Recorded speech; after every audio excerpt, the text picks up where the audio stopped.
Good morning, good morning. Brilliant to see everyone here. I am Matthew Guest.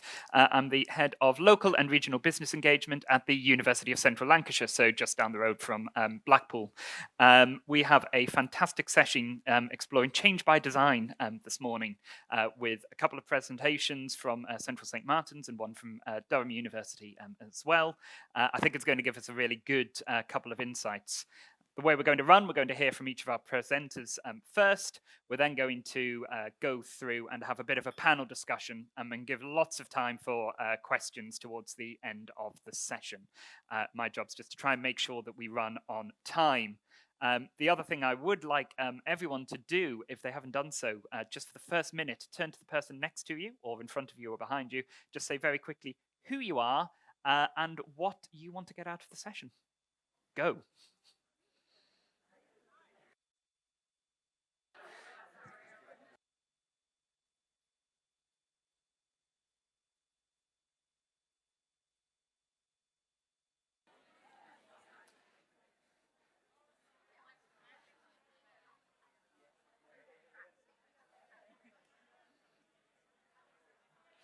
Right. I'm just going to give it a second.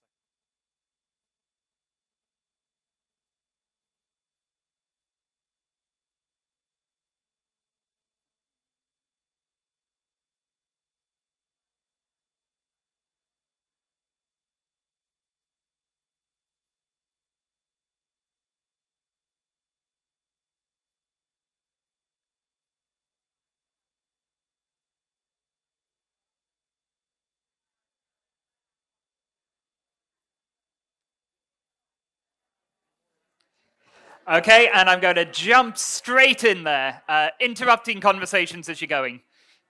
Hopefully, what that's done is it might have given you a couple of thoughts that you might like to bring up in the discussion that we'll have a bit later on. So I'm now going to hand over to our first presentation, led by Lucy and Tim from Central St Martin's. They're going to take us through quite an innovative approach here. So over to you guys.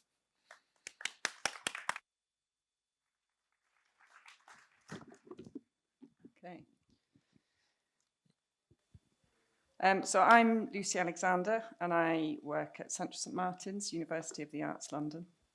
And I'm Tim Meara, and we're both curriculum leaders on the foundation course at Central St Martin's, which is an art school that's part of the University of the Arts, London.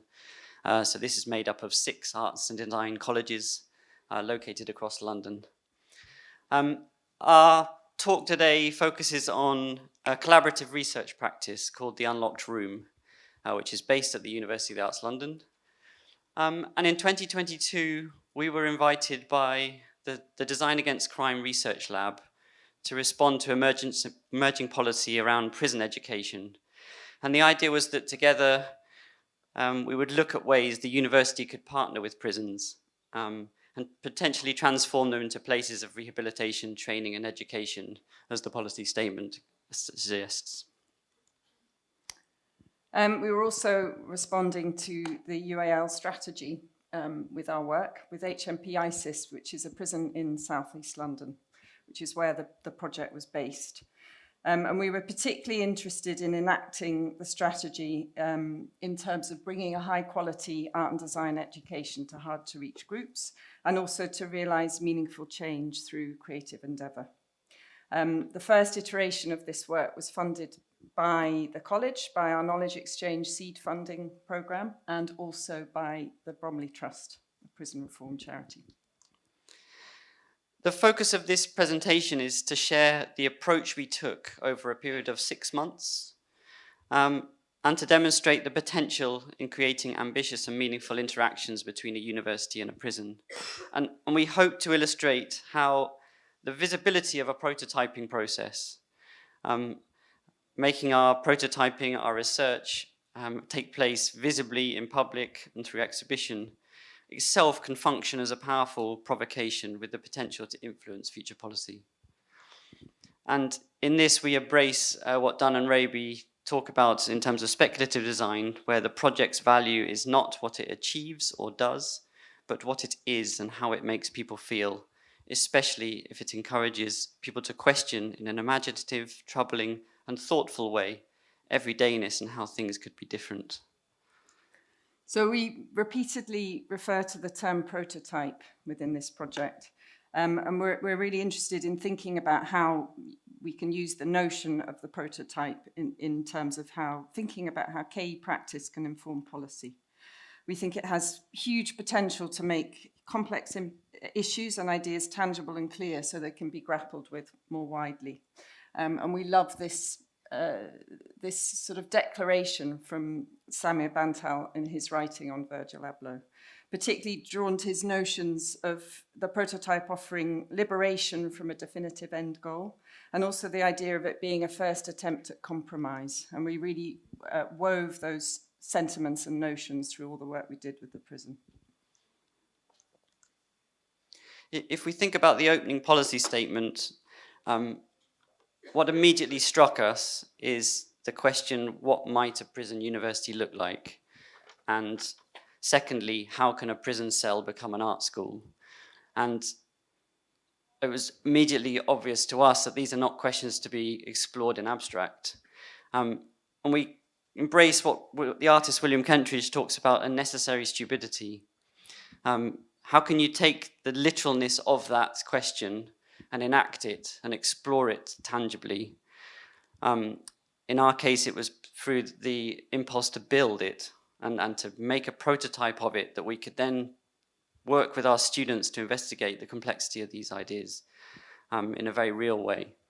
And we, as again, I state that we believed that in creating impact in our project would require us to make this prototyping, this research process visible publicly, so that through the process of exploration, people could see what was taking place, and that itself had power to change opinion, to provoke, to inform future change. And we previously had some success with this methodology in our shared research practice, the Unlocked Room. So these images are from an intervention that we did at the university, and it was in response to our Vice-Chancellor at the time, Jeremy Till's provocation that we would design something for the Bauhaus centenary. And our response was to propose that we can reconstruct a piece of the Bauhaus, which you see here on the left, and that we place that at the entrance to our university as a place to look at the university from here and now, and our students occupied that space over a period of 5 days. And this impulse we have to explore ways that what we do within the university can find audiences and places outside of the university really started with the writing of a book where we essentially translated large parts of our curriculum into an interactive book form that could be engaged with much more widely than the students we have just within the university. So back to our work with HMP ISIS, the prison.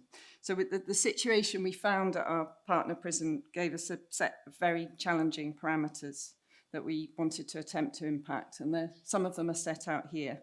I think what we really focused on thinking about was the fact that there was this very poor attendance and retention, and also even sort of engagement with what was a very limited educational offer at the prison. And we felt that this could be a key marker in how we might measure our success with our intervention. The other thing we immediately encountered is a group of incredibly entrepreneurial, fiercely intelligent men that we worked with, who had absolutely no interest in going back to school. And a lot of the prison offer in terms of education was to do with manual jobs and training, and this clearly didn't land with the audience that we encountered. So success for us would require, how can we activate the 20 plus hours these men face locked in their cell each day as part of our educational offer? How can we tap into this entrepreneurial skill set that we found and introduce the men to the notion of an art director through the process of co-design? And how could we develop skills that enable a viable industry connection for men incarcerated in a prison cell? So one of the first things we did before we went into the prison was to design a set of in-cell resources that would be able to be used to activate this, as Tim says, these often 20 plus hours that were spent within the cell. And it came not only from a wish to activate that time, but also from a belief that we couldn't create a transformational experience with a series of workshops alone. And as designers and educators, we know that a resource to stimulate independent working would need to act like a studio partner. There would need to be a sort of motivating voice alongside that. And so that really informed the design of these resources. The initial 12-week course we designed was called Print Design for Streetwear. The age of the men we were working with was between 18 and 25. So streetwear being a real hook. It's perhaps unusual in a prison environment, but the men are allowed to wear whatever clothes they want. And weirdly, it ends up with the grey tracksuit being an informal uniform. It's what they all wore, but clearly had identity with fashion and an interest in how clothing articulated their identity. And so we used that as the hook for the first 12-week textile design course.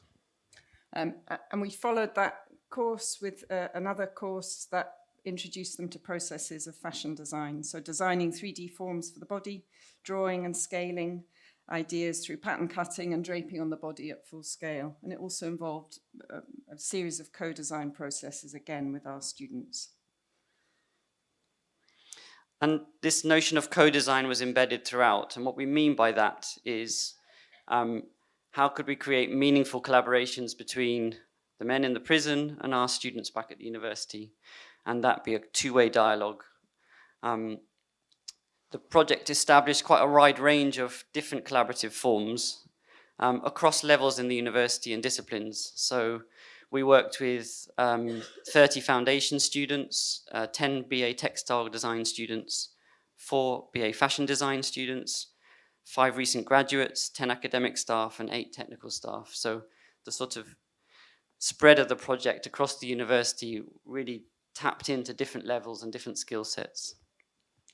And some of the student co-design collaborations worked remotely. So Lucy and I took in samples, sketchbooks, letters, PDFs, back and forwards to exchange communications.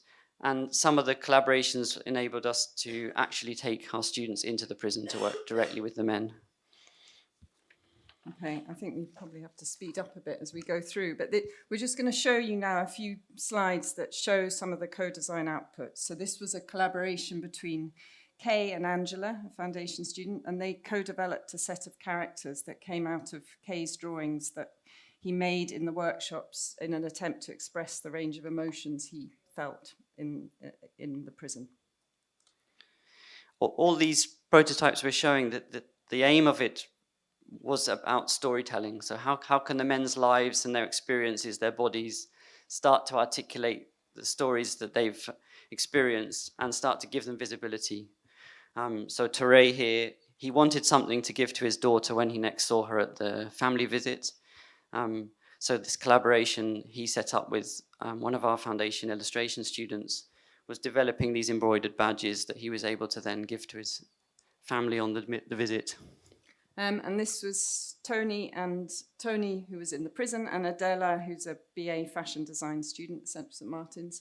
And she was given Tony's drape, that this is an image of Tony's drape from the prison workshop, and a series of his drawings and mark making. And her challenge was to translate those into a coat, which you see over here. We took a slightly different approach later on when we were exploring fashion design with the students. We invited Matt Empringham and Freddie Coombs, who are 2 third-year BA fashion design students. We wanted to involve them because they were on an industry placement at the time. One was at JW Anderson in London, and one was at Loewe in Paris. And so they were able to bring direct experience of working with a large fashion house into the prison and work with the men, exchanging those experiences. And the process of co-design we developed with them was a process of scaling. So inside the prison, the men worked on quarter-scale mannequins, drawings, sketchbooks. They developed quite a vast design language that the two co-designers then took back to the university and scaled ideas onto the body.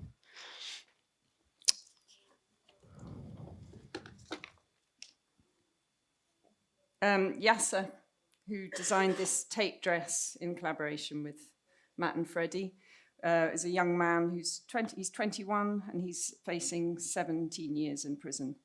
But we've been in regular contact with him since the courses that we ran, and he's spoken at length about the stories that feed his work. And like all of the men, he feels invisible in prison, and I think part of what we felt we were doing with this was giving visibility to these men. In terms of measures of success, we observed across the series of workshops, at the beginning of our engagement with the men, they would often be distracted, they would speak in code, there was a whole other dialogue going on while we were trying to teach them. Later on, as we worked particularly on the fashion design work, we observed the conversations becoming about fashion, about the role of design in their lives, the relationship between the culture they consumed and the process of design. And they would willingly come and talk about having watched a documentary on design in their cell and have an engaged discussion about their interest and the relation to the objects they were able to now make.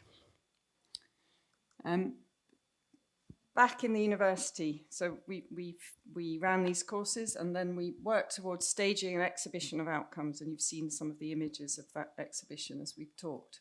What was also part of that exhibition over 5 days was this intervention that we designed that was an open-sided structure, that 4 cells that were based on the standard dimensions of a UK prison cell. And we invited a number of current students, alumni, tutors, to occupy these structures with the aim of exploring the potential for initiating and sustaining a creative practice in confinement. And the resources and ideas and approaches that they developed there are what we're now using to start to develop the next iteration of our in-cell resources. So this functioned as a kind of visible provocation, but also a research process generating curricula. And yeah, there were 5 workshops. We're not going to go into them in any detail, but they each had a sort of provocation. So how can drawing function as a tool to capture and interpret experience?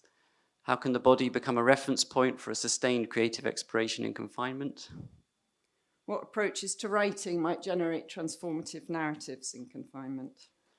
And how can the cell become a place of production and interaction? And the final 12-hour workshop looked at systems and the nature of systems, but also processes where we can design and inform systems as a sort of process of gaining power and control over our situation. And in terms of further dissemination of the project, so we're in the process of publishing a book as a method of extending its reach. Following the exhibition, it's a sort of further proof of concept and a means by which we hope we can seek further funding and support to scale the work. But also it's an important tool because the men obviously couldn't see the work we'd exhibited, and it was really important that it became tangible for them, what they'd created and the narrative we'd constructed around it. In terms of evaluation, what are the measures of success we used? This was very much a pilot, so we interviewed the men before, during and after the courses. So there was a lot of gathering of observation and written feedback. A key measure for us was attendance data. You might think it's ridiculous to think about attendance in a prison, but actually the attendance at educational offer in a prison is entirely voluntary. And mostly they expect a drop-off almost 50% within the first few sessions of a workshop. Over 6 months, we had 100% attendance. And these are men who'd never engaged with education before in the prison. The other more important thing now for us is how can this have reach outside the prison, back in the men's communities? So we're currently working with one of the men's community groups who was able to come to the exhibition and have invited us to now show the work back on his estate. These estates are places where a lot of the community don't feel safe to go outside. It's a lot of postcode related violence that the men were in prison for. And so taking the work back into those communities, using these stories and outputs and prototypes to help shape their communities seems really important. And we're also working with Spiral Skills in Brixton to, again, try and access all the different communities of the men's we worked with inside. And then we're also now working to build partnerships, both within the university and with external organisations. So Untold charity we're partnering with, and they fund prison education, and they also offer a platform for us to extend our work to other prisons. We're looking at working with the UAL awarding body to potentially validate our prison offer. UAL short courses provide a platform that we might be able to use to design the courses, as well as offering support with contracting IP and legal. And also there's amazing work that goes on at LCF. They have a Making for Change platform that runs a fashion production facility called Poplar Works. And they work with HMP Downview to train and employ prisoners on their release. So we're kind of interested in this notion that we might be able to start to forge links within the university. And finally, in terms of future impacts, we're going back into the prison next year to scale the project, so to try and roll it out to more prisoners, extend the range of resources we were able to generate, particularly in this in-cell resource. It seems to us such an interesting opportunity to activate this 20 hours the men are on their own, and to think about how that time is when the men have the power to kind of change their own lives of their own initiation. And the workshops just become a support network for that process. And the final innovation we're looking to do now is to generate digital resource. In scaling, we're going to need to look at ways that it becomes less teacher intensive, which is costly. And digital resources also allow us the chance for our students to generate content that acts as a kind of studio partner. If you think about creativity as a inherently collective practice, if you're isolated in a prison cell, it's very difficult. So what's that voice in the ear that encourages you to pursue something? What's that sense of someone working alongside you? And how could we create resources that occupy that? Yeah, and that's us. Thank you very much.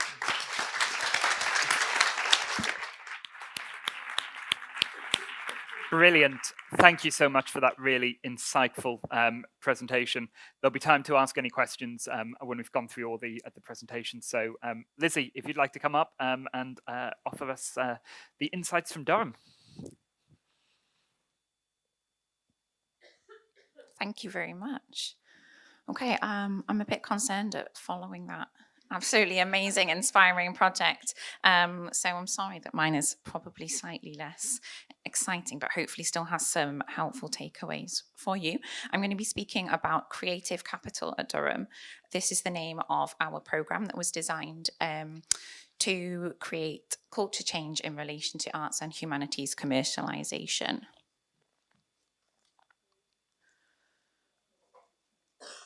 So in the presentation, I'm going to be covering how we went from zero to something.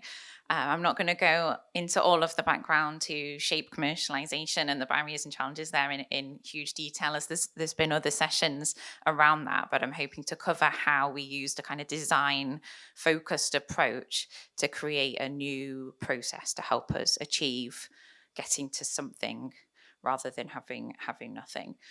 So I'll talk a very little bit about context, mostly about the delivery, and then outcomes and key takeaways.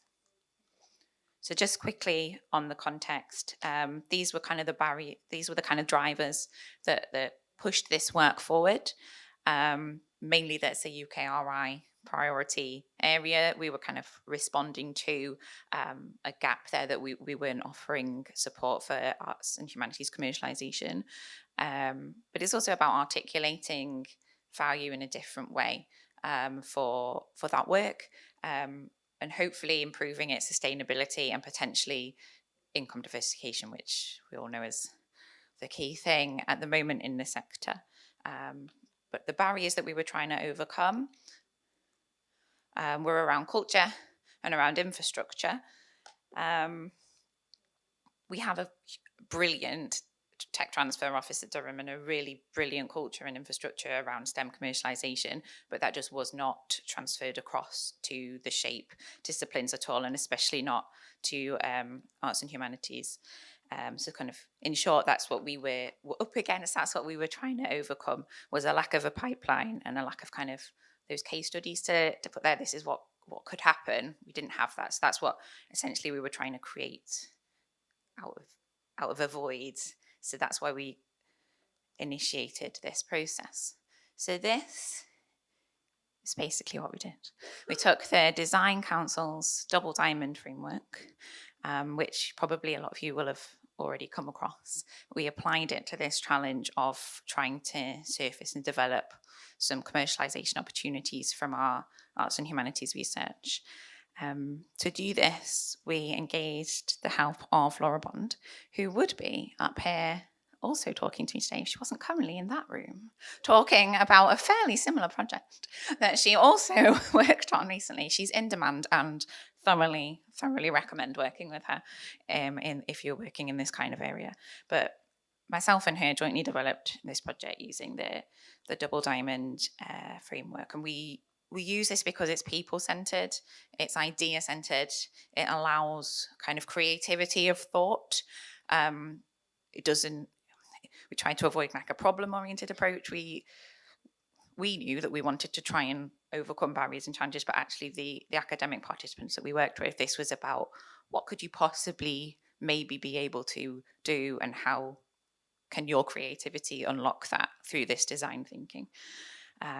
And the language of it, the Design Council, it's language that's really approachable and accessible for you working with SHAPE academics. It doesn't use any kind of tech or STEM-based language, which we all know can be a bit of a barrier. So in a bit more detail, this is what we did through the course of our sessions working with our academic participants. So the first stage was the Discover part of the Double Diamond framework. So essentially here we encouraged our participants to capture like the ideas that they had, and kind of discover the opportunities that their research might create in a commercialization or wider kind of knowledge exchange context. In some cases we had tons of ideas and sort of had to, but in more of the cases, it was about thinking a little bit bigger. So there were a lot of kind of ideas around education-based approaches, or kind of how they might be able to commercialize something kind of still within kind of the rough, typical arts and humanities kind of sectors, where we're going to think bigger. What could you possibly maybe achieve? So that kind of broadening out of the thought process was the first stage, followed by the define phase, where we narrowed back down again and said, right, so what's a comfortable for you and possibly viable idea that you might be able to progress here, and kind of narrowed that back in for the second stage. We then moved on to the develop, which you think bigger again here, right? So what are the possible kind of potential audiences, or what are the possible delivery models, what are the possible routes to market for the idea that your innovation that you've kind of developed to take forward. And then finally we narrow back in again with the deliver section.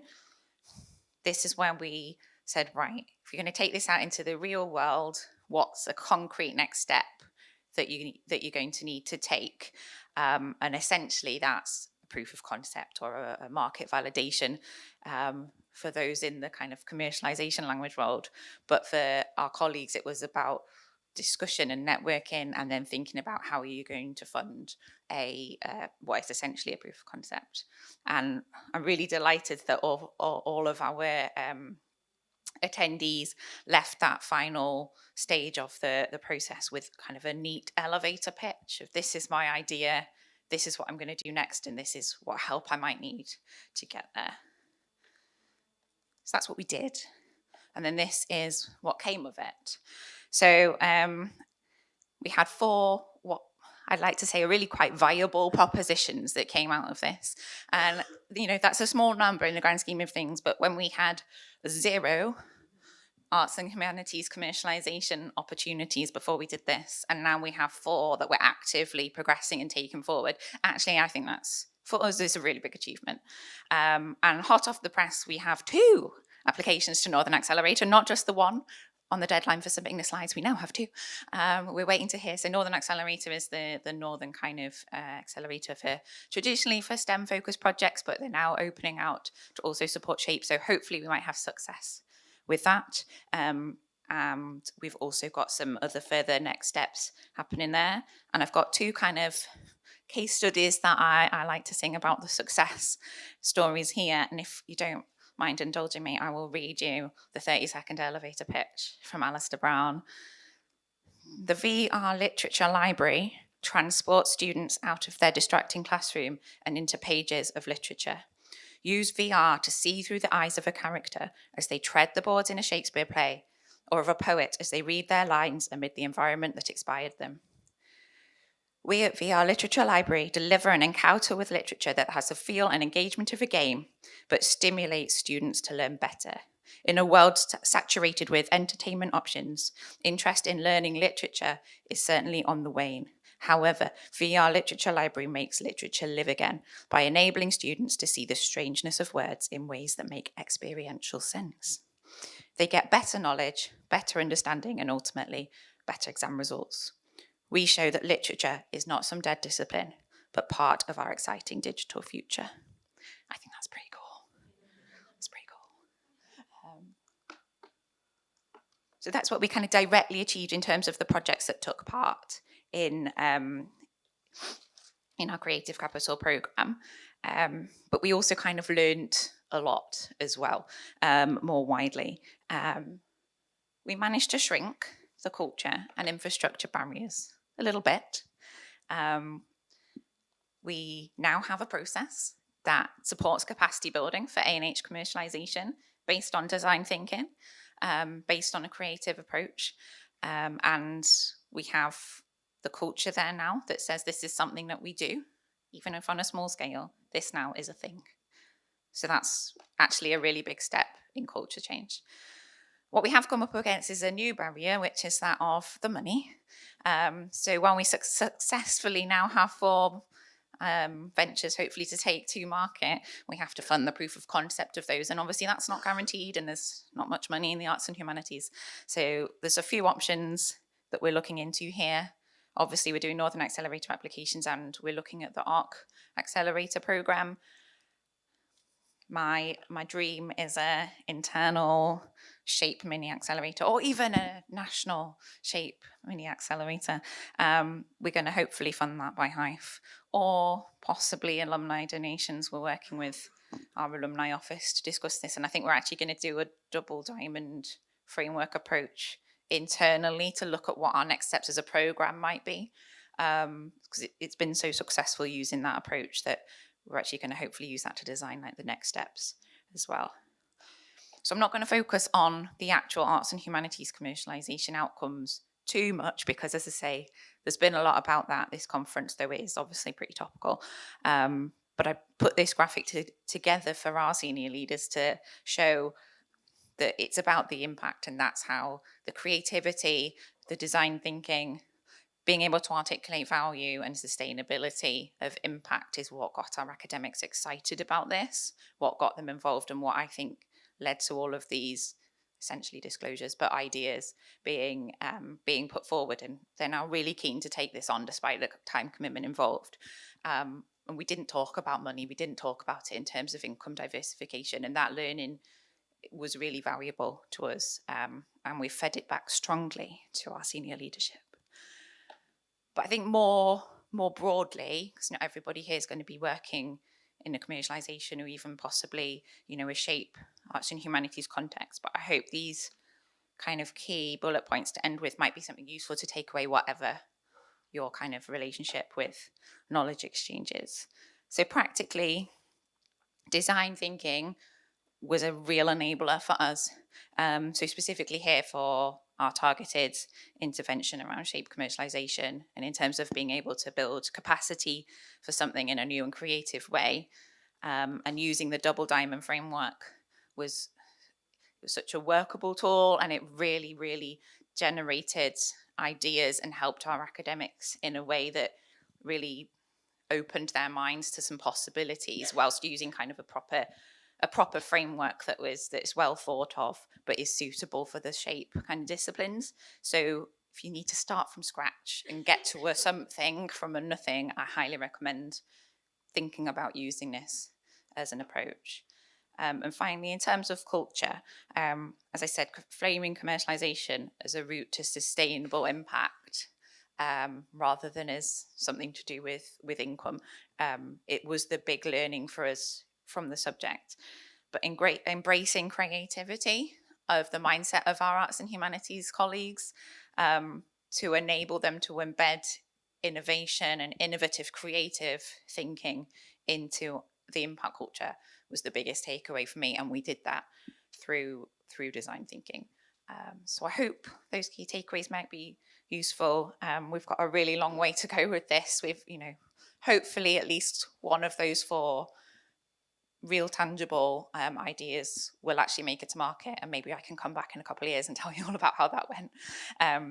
It's a challenging area, but I think it's good to talk and share real kind of tangible examples of what's worked, even if on a small scale. For now, it's a real thing, and it's really worked. So thank you very much for the opportunity and for listening.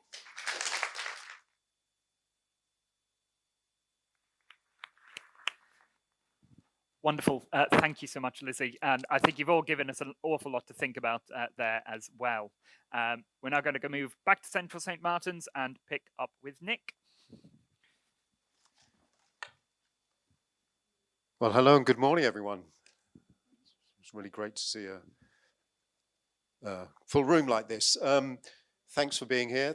Thanks for listening. My name is Nick Rhodes. I'm Programme Director for Product, Ceramic and Industrial Design Department at Central St. Martin's, University of the Arts, London. About 600 students, about 30 academics, but I'm also a knowledge exchange practitioner.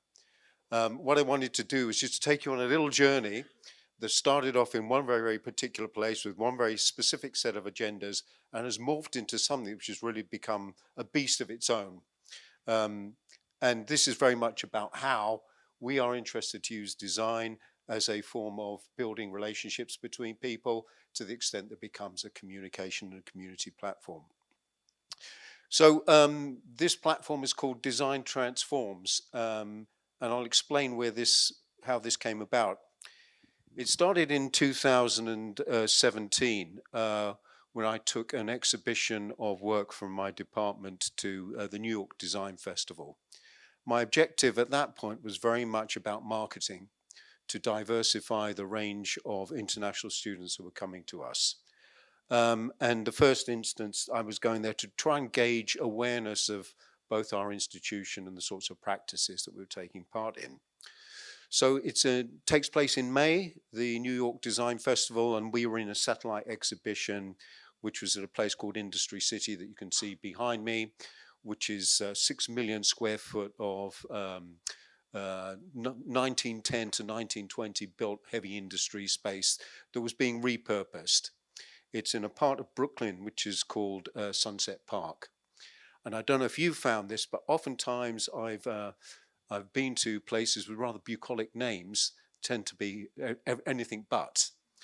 And Sunset Park is beset by multiple problems of deprivation and in accessibility, and this redevelopment of Industry City, although you could argue was being handled in a pretty sensitive way, was a form of gentrification which the local community had problems with.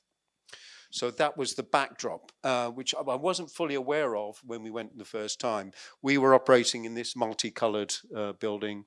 There was over two floors in that space. And these are two shots from our 2017 visit, our 2018 visit. In 2017, what I was really keen to do was, first of all, to get people's attention and to try and find out what they knew about the institution. We're exhibiting in this place alongside commercial exhibitors, but also over 30 international higher educational institutions who are really of high profile. So it's a really useful opportunity for me and my colleagues to sort of benchmark what we were doing in relation to these other places. Amongst the values that we were carrying along with us was the idea that designing things is not an object-oriented activity solely, but rather those objects are there to facilitate interactions and relationships with people, nudge people to behave in a particular way. So they're only part of a system of interactions. So that's what we wanted to show there. Alongside other exhibitors who were doing things in a fairly conventional way, which is we put beautiful objects on plinths for you to admire. That was a really interesting set of insights we gained from that. We discovered there was a very low awareness of our institution there, which was good to know about. The second year, 2018, we went back, and in this time I thought, well, what we really want to be doing is provoking.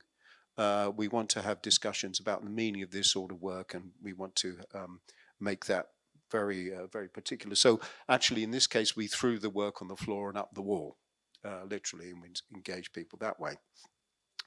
But through that opportunity, we met some very interesting local people, the organizers of this exhibition and the developers of the space, but also partners who are operating in the art and design sphere from the profit and non-profit perspective. So we managed to bridge quite a lot of different relationships, which led to the following year where we instituted our first Design Transforms project. It was 2019.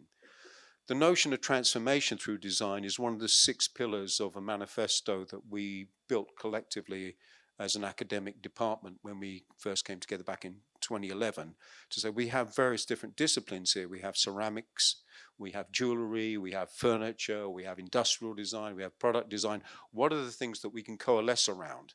So we wrote ourselves a manifesto. These are the values that we stand by, amongst which is the notion that design is a transformative capacity, essentially. And by engaging in designing, you're actually on a journey of self-transformation as well. So that was sort of the underlying idea. So Design Transforms in 2019, still in the same place, still with objects on plinths, and we did a bit of object on plinthing ourselves on this occasion. But we'd also got support from the exhibition producers to get some space. They donated 100 square meters of space where we could make something, where we could build things, where we could make things, because we thought this is an industrial space. Let's engage the communities, local community, and do stuff with them. Now, in the process of putting together this Design Transforms workshop, we enlisted some local suppliers who supply clay, local suppliers who are operating a WeWork for ceramicists, if you like, to borrow equipment and expertise. These people came on board very, very quickly with this particular idea. So what we did is we made a little factory in the corner of the exhibition floor, and anybody who wanted to come along was welcome to take part. We built some special sessions for local schools, and for local community groups. And this was really interesting because what we were asking people to do is come and make this stuff with us. The objects that we make will include furniture. If you can see this cylindrical object in the middle, that's a full-size stool. We're making furniture that will stay on site at Industry City, whereby you're linking your activity with the locale and perhaps you make the place a little more accessible to you. because a number of the folks from the local community wouldn't cross the threshold ordinarily because it looks alien to them. It doesn't look like a welcoming place. There are security guards around the place. A lot of the local community are pre-visa, pre-green card, or just undocumented. So anything that looks sort of official is off-putting for them. Alongside this exhibition, we staged a symposium about socially engaged design practice. And this opportunity emerged out of a meeting I had with this gentleman here on the left-hand side, Umberto Campana. Now, Umberto Campana is one of a duo of designers from Brazil, the Campana brothers, Fernando and Umberto, who are maybe the most celebrated Brazilian design duo.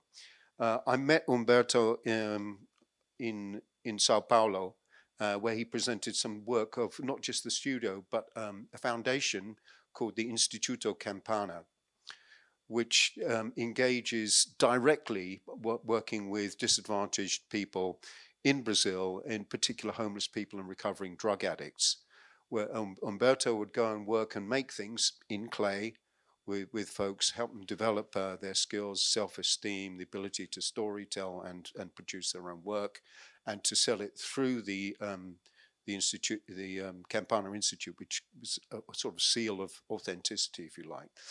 And amongst the other these things that he was talking about, the Instituto was also very concerned about social impacts of the 2015 Mariana dam disaster, which polluted 600 odd kilometers of waterways in Brazil, killed 20 people, and was a massive disaster. And the images that you saw on screens of that places were actually flooded with clay. So the link with clay was sort of an interesting thing to start talking about. So I asked him if he wanted to take part in the workshops in the New York Design Festival, and perhaps we could reprise the 10th anniversary of the Institute there. And so we used it also as an opportunity. He agreed, which is fantastic, and he donated his time and other resources. He led a number of workshops, and we had this symposium, which was looking at how you might construct socially engaged design practices from a number of different perspectives. And so you can see Christina de Leon, who's the Cooper Hewitt Smithsonian Museum's first curator of Latin design. Duncan Hewson, who's one of my colleagues, but he's also runs a not-for-profit called Playground Collective, which is also about engaging publics in making. Carolina Rubio McWright, who's an immigration lawyer who has a not-for-profit organization called Touching Land, where she used ceramic making and making workshops to teach migrants their legal rights, which is called a somatic method. And she's very, very accomplished in this. And meeting her was pivotal for myself and the department in terms of how we think about how we go about this sort of work. And then the other one is me. It was a really interesting discussion, and there's Umberto is talking about some of the way that they're working with indigenous crafts also in Brazil, and also the motivations of they're putting together the Campana Institute. It was a useful, very, really good conversation, largely attended by journalists and people in the design profession. So it was a very particular audience. But he also led a number of different workshops, which again was very appealing to local students and design practitioners. And you see here, yes, on your left is Carolina. We're working with some community groups. These are Guatemalan, from the Guatemalan community in the area, and again working through making things and discussing issues. This form of teaching and learning is very, very rich because it surfaces a lot of other issues that might not be directly of the moment, and this was very powerful. So it was a huge learning experience for all of us. In fact, this workshop had multiple benefits which we couldn't have envisaged. So this gentleman in the center at the back, his name's Carlos Menchaca. He's the councilman for the area of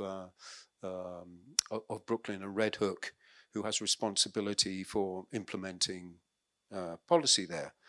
Amongst the things that emerged from these workshops through making was that there was a lack of facilities for disabled children, playground facilities. And this precipitated a conversation which is now carried forward to the implementation of such a thing. We couldn't have predicted that. So there's something about the organic nature of this engagement, which is building out its own life and own opportunities, which I think, if I was going to, a key takeaway is if you're sensitive to that, you can embrace it, you can use it, you can bring it into your day-to-day practice, you can share it with colleagues and other people with an appropriate attitude. The exhibition itself attracted 7,000 visitors. We had about 700 people joining the making workshops over the course of 5 days, which is pretty amazing. We built some fantastic collaborations with Brooklyn Clay, with Touching Land, with the Standard Ceramic Supply Company, we said, can we get some material from you? And they said, yes, we've never heard of you, but sure. And 2 tons of clay turned up. Absolutely amazing, the willingness to engage. So that was really, really wonderful. 2019 said, great, we're on a roll. We'll build on this for 2020.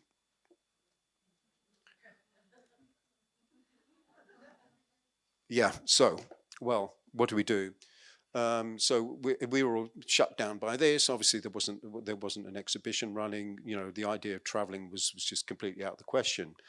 So we did something else to keep this momentum going around the Design Transforms platform.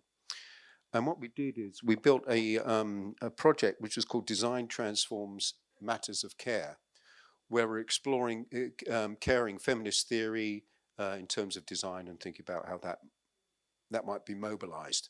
And we invited some international partner institutions to work with us on this sequentially and in parallel.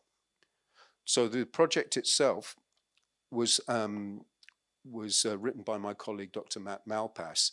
And the idea is, well, how can you use design to demonstrate care?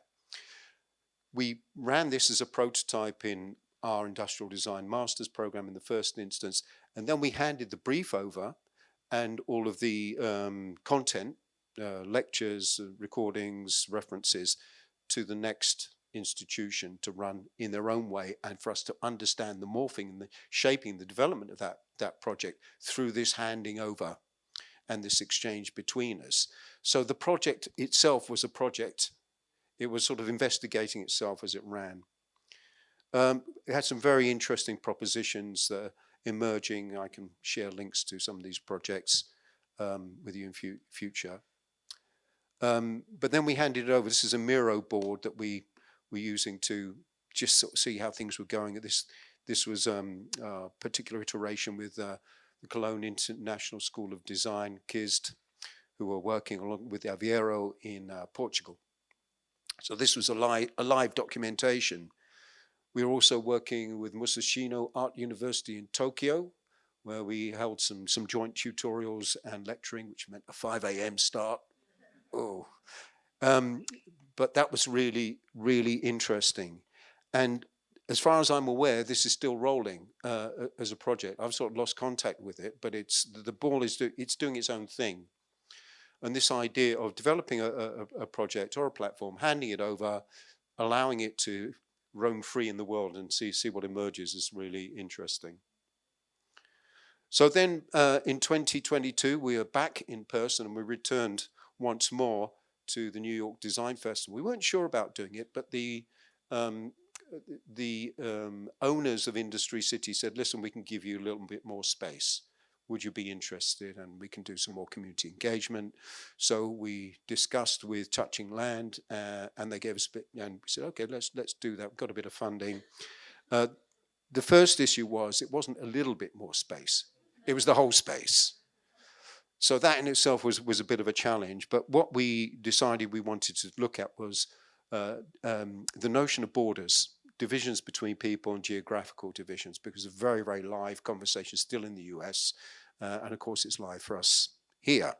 So what we agreed to do is we're going to build around ceramics again, but we're going to use the plate as a metaphor for interaction. So we designed some plates in-house. We did it with students and staff. We fired decals onto plates. So we took 108 plates with us on the airplane. So we mounted an exhibition of plates here, and then we had 6 stations of making to guide groups who were coming through. But really, it was about understanding the nature of borders and change. And this was the plate wall. We also had some interactive dinners sponsored, which were themed. And if you came along and bought a ticket for the dinner, you got a bespoke plate to take with you or to eat off. But this is station number 1. So here you see Carolina Rubio McWright with a group. And the idea is that, first of all, you draw on a paper plate, your sense of what border is and what changes might be. And there were some very, very profound and emotionally loaded conversations that emerged from that in a way that I hadn't anticipated. But it seemed to be a very, very useful platform for raising these concerns. And as the participants move from station to station, the story becomes a little bit more concretized in the depiction of the object, and more discussion could take place. And along the route here, Carolina could discuss with them, well, you've got human rights, even if you don't think you've got legal rights. And these are they, irrespective. It was really interesting and really moving, and a lot of fun. And we had school groups in. There wasn't too much of a design audience. It was much more the local community, which is sort of what we wanted. But we had 5 days of building.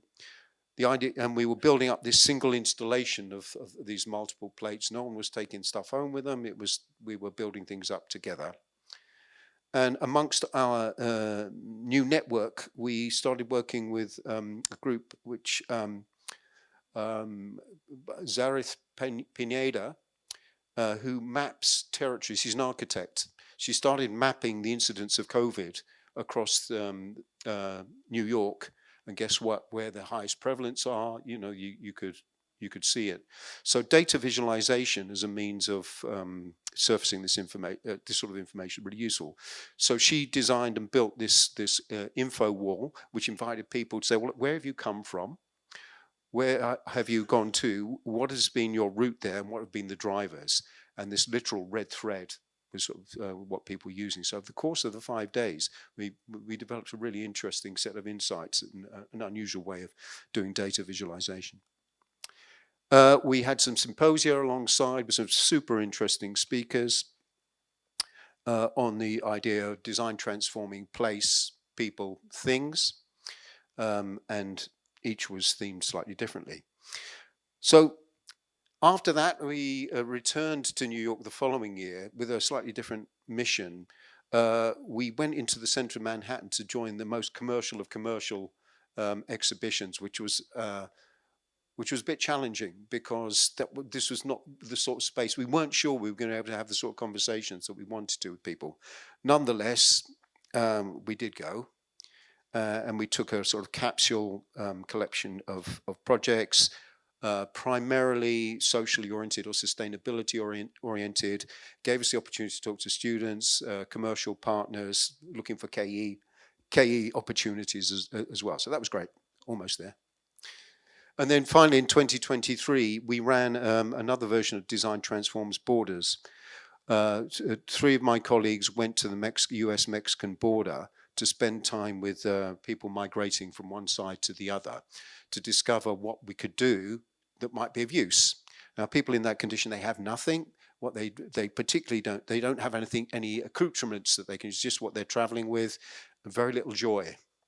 So the project was very much about how can we do something about that, because people are waiting for days in transit in places like this. This is a holding center that's run by charities, and what we came back with was the idea we can engage people with play, and the way that we could do this is we can make objects with them. In this case, ocarinas. Ocarina is a traditional clay flute, sort of indigenous South America and other places, and this is what the guys did in 22. They followed a group of migrants who came from the Mexican side of the border through to New York, where they landed in the Bronx. That's because the governor of Texas was shipping everybody out to New York to drop them in a democratic area. And so the Ocarina workshop started there. And we thought, okay, well, let's see if we can operate this in an exhibition. So we mounted an exhibition in September of my departmental work, which was celebrating 10 years since we won the Queen's Anniversary Prize for Further and Higher Education. Just saying. Which was an exhibition event, and we had some conferences and some sponsors sitting alongside that. So it was really a really good event. It included exhibition talks and performances, and pretty well attended. So that was really worthwhile.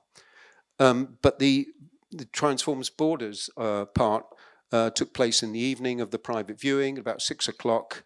Duncan and Carolina set up an ocarina making workshop with a live video link to the Mexican side of the border with folks over there. So this was happening live in the room in the context of an exhibition. Really a sort of profound moment, certainly for me and for other folks. And that's one of our local ocarinas. And then just to wrap up, Design Transforms has become a platform, and we run an open lecture series for design experts and professionals. They come back, they share their knowledge, or they join us online. But the idea is that they be using understanding design as a transformational process, and particularly self-transformation through the practice. So that's also been a really good opportunity. You're welcome to join these lectures if you want. Most of them will be webcast. If you go to the Central St. Martin's What's On site, you'll be able to log in, get an Eventbrite, and do feel free to join. The more folks that see this, the better RKE metrics look. Just, it's not entirely selfless here. And the speakers are astonishing. So we have the head of design from Ford, creative entrepreneurs in coding. They're just great. So do have a look. And that is me. Thank you very much.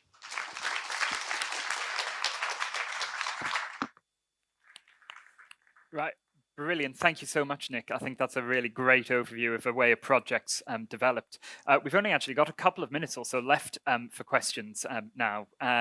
So what I'm going to do is a slight twist on what I'd said to my panel. I'm just going to invite them to come up and join me for a couple of minutes. And then if anyone's got a burning question, now's your chance. What I am going to say, though, is as we move into the lunch break, I know after this, if you do have some more individual questions you want to follow up, please do come up after these next couple of minutes and see there. So just the opportunity if anyone's got a question first. Whoa, lots of questions. Well, we are not going to have time for all of them all. I'm going to go here, and then I'll take one over there as well, and we'll do two at once. So. Thank you for your talks. They were all really, really interesting. I did have two questions, but I'll stick to one.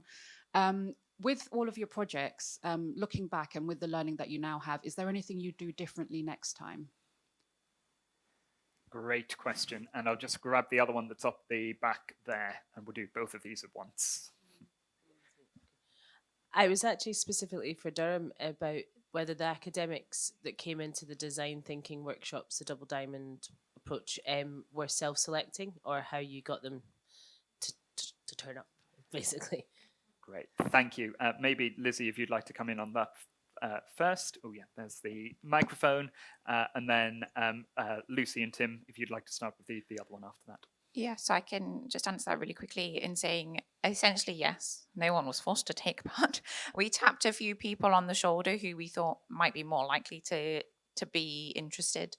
But there was kind of basically an open advert via director of research in each department, kind of passing that on, and again, tapping a few people on the shoulder. We didn't talk about money, so lots of people thought it sounded quite cool. Great. And then moving on to this key changes thing. Lucy, perhaps you'd like to go first. She's got on mine, I think. Give it to Tim. I was thinking about that, and I kind of think one answer is everything, and another answer is nothing. in that it was important that we did it the way we did it, the first time around, but we learnt a huge amount about how we'll do it next time. I don't know how you feel, Tim, about that, if there are specific things. Well, I think I'm sure Nick encountered this. The nature of this type of project is you get an incredible energy and a willingness because of the people you're working with, and there's a danger that you take that to a level that's not sustainable. And when you're looking to now scale, or we're looking to roll out this in more prisons, to roll out this as a handoverable course, you've got something that's impossible to fund or unrealistic. So I think it's next time I do a pilot like this, I would perhaps set more strict boundaries from the beginning so that I don't have such a job to adapt it when I'm looking to scale. And perhaps, Nick, you'd like to add, as you've kind of seen the evolution of a project here. So, Yeah, what would I do differently? I think I would have been much more rigorous about evaluation and data collection. And we've learned that lesson, so that's really healthy. But I think the project I've shown you, I think, was necessarily messy. It's in the sort of ragged edges of what we were trying to do that the opportunities emerged, and it was just fortunate that I was, with a group of people where we were sensitized to that, and we could think about how to carry it forward, or at least pass it over.